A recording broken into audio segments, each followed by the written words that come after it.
Some time ago, I did an analysis of the downward acceleration of the roofline of WTC-1, the North Tower of the World Trade Center. I was only able to track the motion through the first few seconds while the roofline was visible above the debris cloud. I found that the drop of the roofline occurred with sudden onset and underwent a uniform acceleration, 64% of the acceleration of gravity. I started the current project to explore whether the same acceleration continued all the way down or whether it changed as the destruction moved down the building. I found the answer to that question, but along the way I noticed something else that is perhaps even more intriguing. We'll come to that unexpected observation at the end of this video. One of the most conspicuous features of the destruction of the Twin Towers on 9/11/2001 was the rapid rate of fall. For most people, their intuition tells them that buildings do not fall in on themselves, especially that fast, in any kind of natural event. Intuition does not have the last word in a situation like this, but blindly accepting the contrary pronouncements of authority figures is little better and perhaps worse as a guide to the truth. We need to look for ourselves.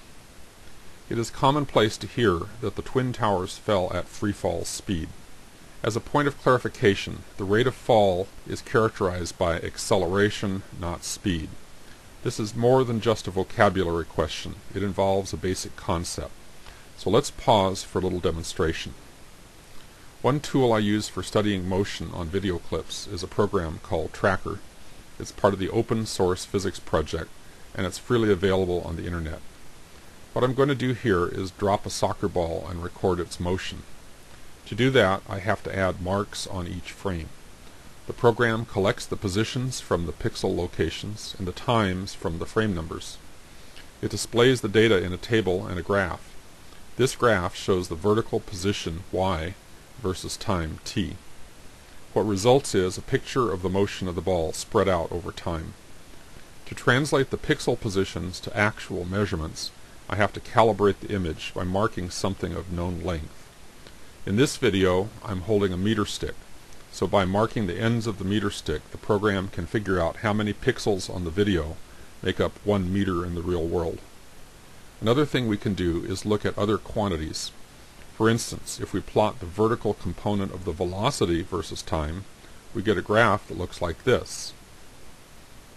Note that the position versus time graph for freefall is in the shape of a parabola, and the velocity versus time graph is a straight line.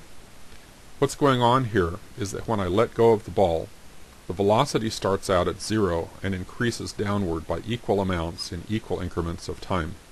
That produces a linear graph. Free fall would be a smoking gun for explosive demolition because it would indicate zero resistance.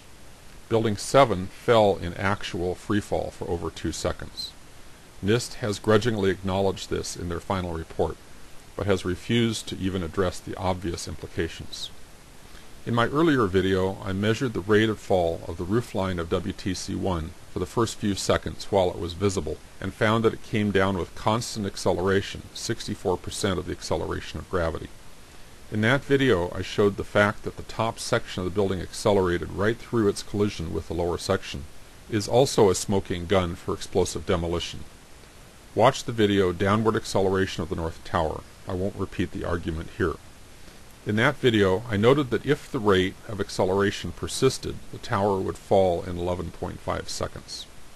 Jim Hoffman on his website 911research.wtc7.net does a thorough analysis from several lines of evidence and concludes that the total time for the North Tower to fall is approximately 15 to 16 seconds.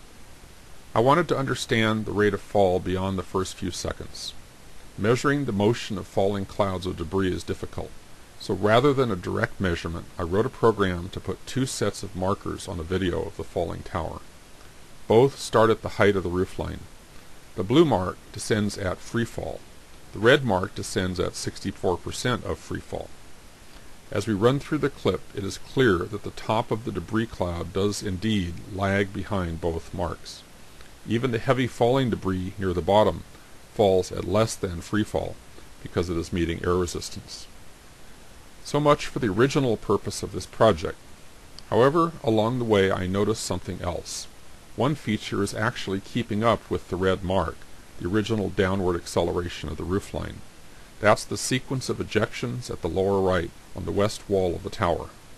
That means this wave of ejections is the fastest moving feature in the building's descent. If anyone still believes these are naturally occurring puffs of air, caused by some internal process, such as collapsing floors, they would need to explain how such a process could propagate so fast within the building, nearly keeping pace with the heaviest debris falling only through air just a few feet away. If one assumes the floors collapse to blow out this much material in the leading wave of ejections, one would also have to explain how air pressure could be built up and maintained higher in the building for the other waves of ejections that follow. The fact is, strong, focused ejections are occurring on multiple floors simultaneously. The theory that these are simply air being squeezed out defies both common sense and any kind of honest analysis. The most reasonable way to account for the rapid wave of ejections is to recognize them to be a timed sequence of explosions designed to destroy the underlying structure of the building, top to bottom. Such a sequence would not be limited by physical conditions in the building. The downward motion of the explosions is merely a pattern designed purely for appearances, to mimic a natural collapse and to stay hidden under the canopy of the falling debris. If this was the intent, it was not accomplished successfully, as we can see. Perhaps the reason the leading wave of explosions propagate down the building at the same rate as the initial acceleration of the roofline is they were timed that way on the assumption that the building would continue to fall at the initial rate all the way down. That last point is just a speculation, of course, but the measured outcome is not.